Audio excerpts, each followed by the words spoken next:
Inang dating OFW na hindi na makapagbigay ng pera sa mga pinsan at anak, di na tinanggap, pinalayas pa.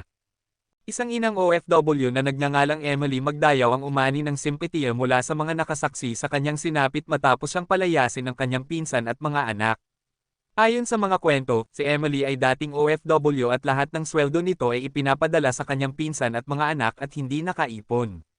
Natanggal sa trabaho si Emily at pinadeport sa Pilipinas.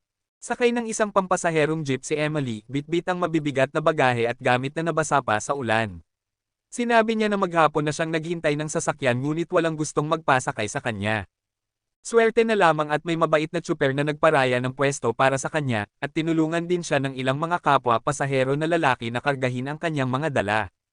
Kwento ni Emily, hindi siya makabalik sa Kidapawan kung saan naroon ang kanyang mga anak dahil hindi siya tinatanggap ng mga ito.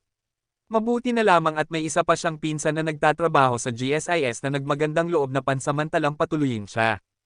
Isang panawagan ang inilaan para sa mga anak ni Emily, na sana'y magpakita ng awa at pagmamalasakit sa kanilang ina sa kabila ng kanilang mga pinagdaraanan. Lesson, kapag may isinuksok, may madudukot.